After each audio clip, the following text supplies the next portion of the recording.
पहले एक कांड हो चुका है, तुमने पहले ही एक चीज कर दिया, फिर से वो चीज अगर कोई एक इंसान कर रहा है, फांसी की सजा तुमको दी गई थी लेकिन वो भी नहीं हुआ, फिर भी तुमने एक के बाद एक वो चीज की है। तो मुझे एक बात बताइए कि जो फांसी की सजा रेपिस्ट को दी जाती है, क्या वो सही में रेपिस्ट के लिए लायक है वो सजा? ये तो लायक नहीं है। मुझे बोलूंगी आज ही हुआ है मतलब रेपिस्ट, तो उसका और एक टाइम फ्रेम बनाओ, 90 डेज हो, 60 डेज है, इतना मतलब हमारा इतना लॉयर्स है, इतना जजमेंटल थिंग्स है। तो आप लोग अगर खींच के 7 साल लेट करोगे तो ऑब्वियसली कोई नहीं मानेगा। 7 साल जेल में बैठ के तो खाना ही है। अगर उसको टाइम चेंज ले, जैसे दूसरे देश में, जैसे तुम अरब मतलब अरब साइड में जाओ, कोई मुस्लिम कंट्रीज में जाओ, कोई दूसरे कंट्रीज में जाओ, सिर्फ पब्लिकली वो लोग को पनिशमेंट किया जाता है।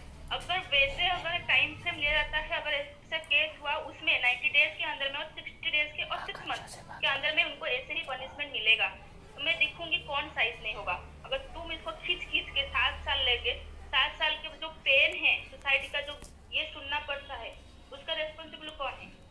यही बात सुन सुन के उन लोगों का माइंड भी चेंज हो जाता है। बट हाँ। वहां सब दो मॉम एंड डैड जो उनके साथ फाइट करते हैं, ये बात कोई भी बात चीज सही नहीं है कि रात में गया तो हो गया, छोटी ड्रेस देने गया तो ये हो गया, ये नहीं होना चाहिए। बहुत गलत हो रहा है।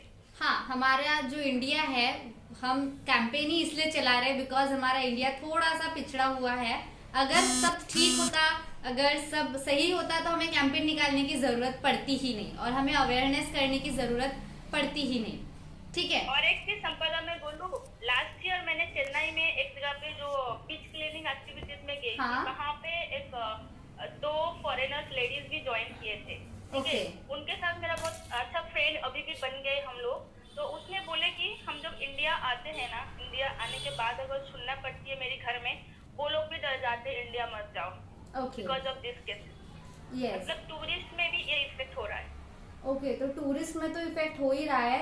एंड कंट्रीज की अगर हम बात करें तो कंट्रीज में बहुत ज्यादा चेंज है। अगर आप पहले का भी जमाना देखोगे ना, फॉर एग्जाम्पल मैं डॉक्टर बाबा साहेब आम्बेडकर का एग्जाम्पल देना चाहूंगी कि जब वो अपनी पढ़ाई करने के लिए गए थे फॉरेन में, तो वहां पर वो देख रहे थे कि जब कैंटीन में, जब लाइन में खाना लेने के लिए वो कॉलेज में लगे थे, तो उनके आगे भी एक गर्ल थी, उनके पीछे भी एक गर्ल थी। जबकि डॉक्टर बाबा साहब आम्बेडकर का जो जमाना था, तो वहां पर पहले लेडीज जो खाना बनाती थी और पूरे जो जेंट्स है वो बैठ के खाते थे और बचा कुचा जो है वो लेडीज खाती थी। ठीक है। तो ये जो मेंटालिटी है वो कब से चल रही है हमारे देश में, कब से? और जो बाबा साहब आम्बेडकर जी ने चेंज लाने की कोशिश की, और वो तो हमारा जो दूसरी अदर कंट्रीज अगर हम बात करें तो वो तो कब से वो गर्ल्स को इक्वालिटी देती है।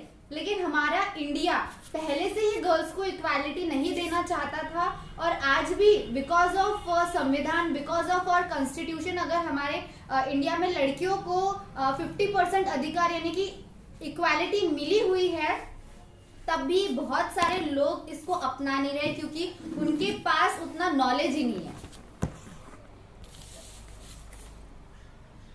एक बात मैं बोलूं, जो थाली में खाना के बात आ रहा है, ये एक अफेक्शन था कि सब लोग एक साथ बैठ के खाना खाए। बट पता नहीं कहाँ ये सोसाइटी ने तो लोग सोच लिए हैं कि जो बच्चा हुआ है उसको लड़की को ही खाना है। क्यों? जो बच्चा हुआ है तुम्हारे लड़का का तो वो नहीं हो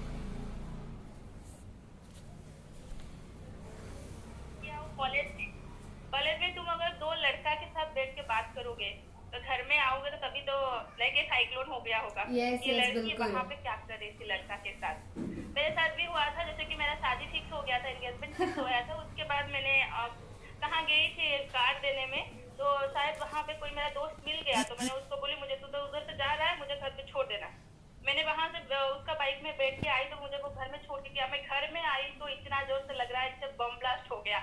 मतलब ये सारी चीज ना मैं अभी भी सोच रही हूँ क्या हो रहा है, ये मैं क्या गलत